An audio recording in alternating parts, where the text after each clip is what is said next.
bad luck and disaster hit Sussex. Harry and Meghan were clobbered by Windsor's curse.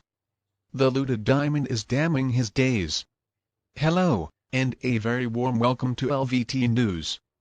The windy babies, Harry and Meghan, are blaming everyone and everything, except of course, for themselves with their horrible business problems and their plummeting popularity. And believe it or not, according to some palace sources who spoke with Globe magazine, the royal renegades may actually be right. Even though Meghan and Harry have claimed that their misfortunes have been caused by the pandemic, by the passing of the late Queen, and by some old-fashioned bad luck, a top-level cordillera is saying that, in fact, they are victims of something a lot more sinister: the Windsor family. According to the palace, the family curse has tainted the royal bloodline.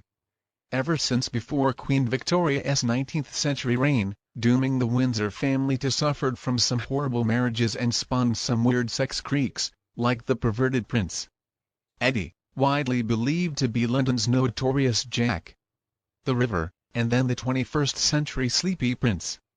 According to the cordillera, the curse is talked about in hushed whispers inside the palace walls.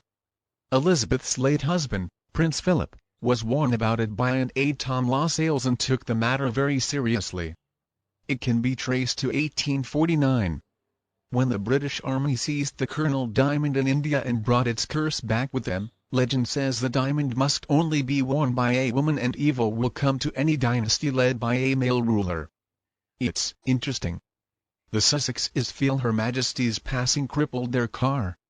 Several months after the Queen passed away in September 2022, Spotify dropped Meghan and Harry, claiming that their podcasts simply weren't good enough.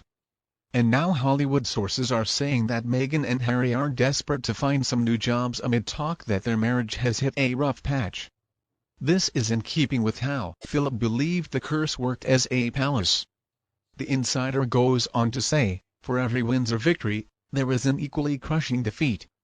Philip and Elizabeth, marriage was strong, keen. Charles' marriage to his first wife, Princess Diana, collapsed. Their son, William's amazing popularity and drama-free life as being offset by Harry's angst and so forth. I'm convinced the curse is real.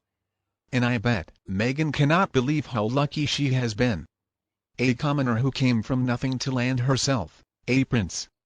She claims the wedding and that bullying tour in Australia and New Zealand and Fiji was a time for her to relax, but everything fell apart when she upset the staff at Admiralty House. I do not believe at this point Meghan can claim to be living the dream. Now, when she was a teenager, her best friend Inaki Pretty claimed that Meghan dreamed of marrying Prince William. Apparently, she established that frame at an early age, and then at the same time, she claimed that she never found Prince Harry attractive. Many people out there on social media have talked about Meghan being pictured lusting after William while treating Harry like a little brother. Now, interestingly enough, it seems like Meghan really lights up when Prince William is around. But when Harry is with her, not so much.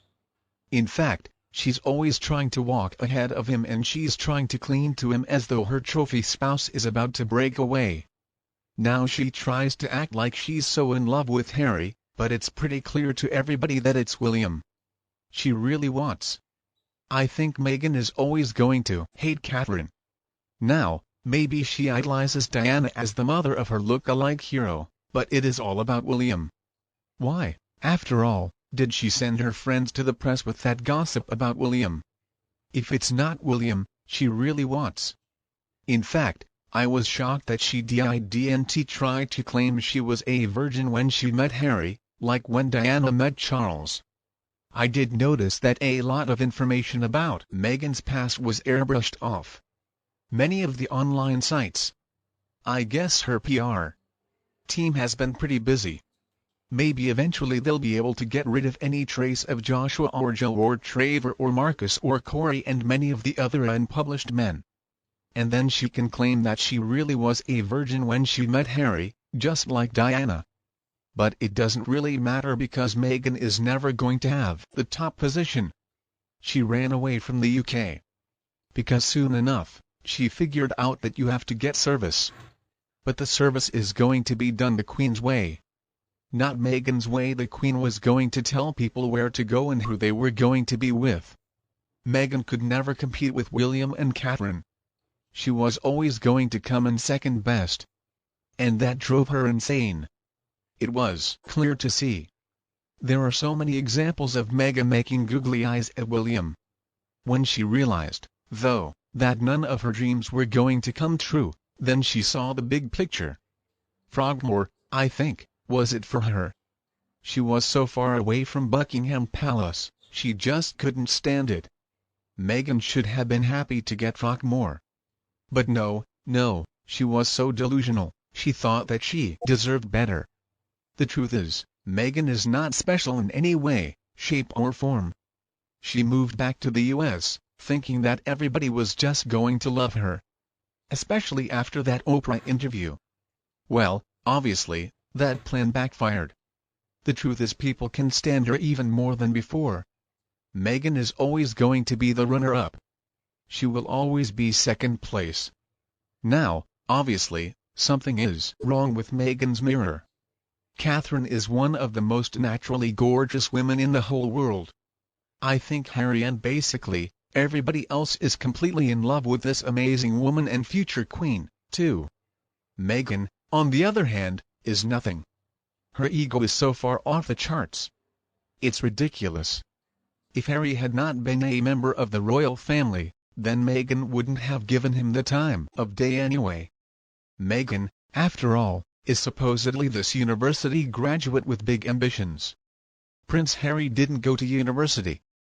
Instead, he went to Sandhurst for a military career. I think that Meghan is completely in control of him. She manipulates him. And she's also at least 3 years older than he is. And then they started with the lies about the royal family right after they got married, and that is when I noticed that Harry was turning against everything he ever knew, turning against his own family. It was all about Meghan at this point. And that's when the games really started.